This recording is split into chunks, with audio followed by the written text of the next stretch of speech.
Ah, yes, You Can't Scare Me. Another Goosebump book that just feels like it wastes your time on purpose.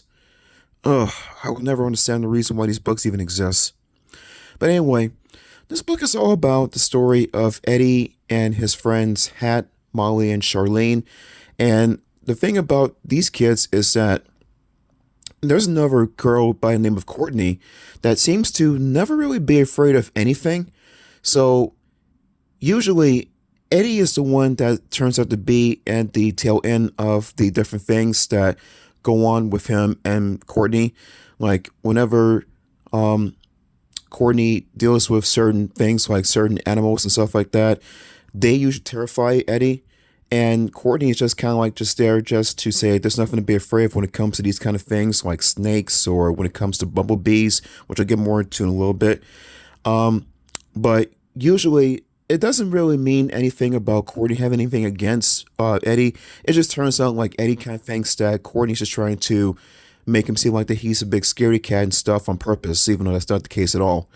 But there were some instances where they were on a field trip at one point, and Eddie came across a green snake actually, but Courtney was able to hold on to the snake and then kind of like sort of mocks Eddie in a way, saying like, "There's nothing to be afraid of a green snake, though. Hell, bitch, when it comes to snakes, I don't care what it is.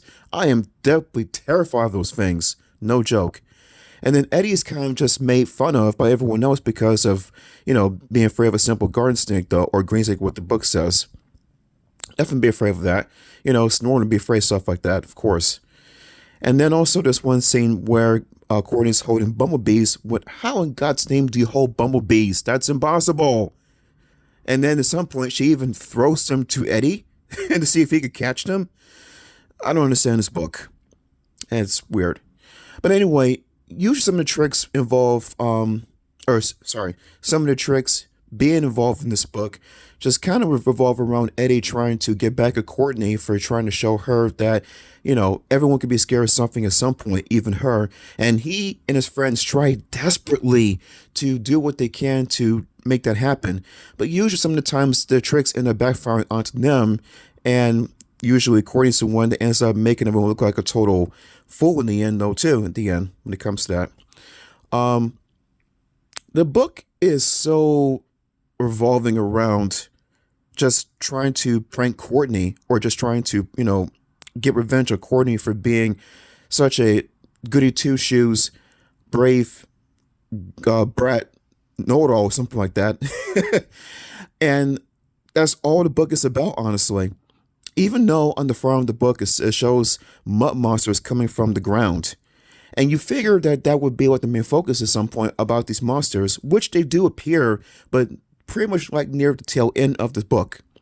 And there's nothing about trying to like solve the mystery about these monsters or what to really do about them or something. Because when they do appear, they're not really stopped or anything. They just kind of appear just to like terrorize whoever may be nearby and stuff like that. And that's it. But mostly it's all about just, Getty and his friends trying to scare the heck out of Courtney. And when eventually she does get scared by these mud monsters, that at one point were kind of predicted to be just a legend, not real at all. It's kind of like she's saying that these monsters actually exist, but nothing really seems to phase her all that much. So it's like, go through all this stuff trying to scare her, and then when she finally does get scared, it's like it's not even anything worthwhile. It just happens to just be for that time, and then afterwards, that's it. But when it comes to Eddie and his friends, they're mortified out of their minds. So it's like you're trying to scare someone into submission, and then it barely phases them. But when it comes to you guys and stuff, it's like now you're even more scared than you were before. So that really proved a lot with this book. That really accomplished a lot of stuff here, and You Can't Scare Me. Oh my goodness. But that's what it's all about, guys. It's just, no, nothing really happens. It's just about just pranks and stuff. You figure that the barking ghosts and goat worms were bad, which they still are. But You Can't Scare Me kind of joins the ranks up there too. Oh my goodness. But when it comes to these books, I would probably never really read them on my channel unless if I put them into a poll at some point and you guys voted for them and they happen to win.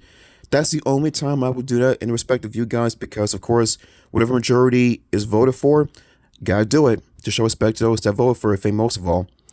But in the end, guys, still, You Can't Scare Me is not too good. It's a 27 chapter book, and I don't care for spoiling it because, it is, honestly. I'm pretty sure that most of you guys have probably read the book too when you're back in your childhood. But yeah, it's not a good book. It's just a boring romp about playing pranks on someone and stuff and never getting anywhere with it. In fact, anything, they kind of backfire onto the person that tries to do them in the first place.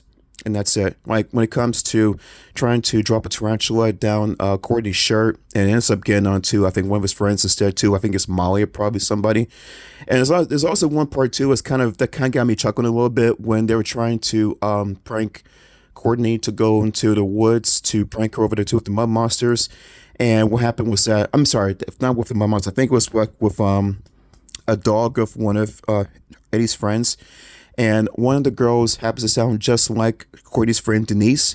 And what happens is that when they call Courtney, thinking that her friend Denise isn't there, saying to meet me at the woods, and Courtney's like, how could you be Denise when Denise is sitting right beside me?"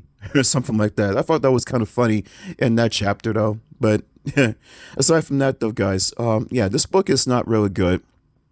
I mean, it's probably one of the more memorable stories, but not for a good reason.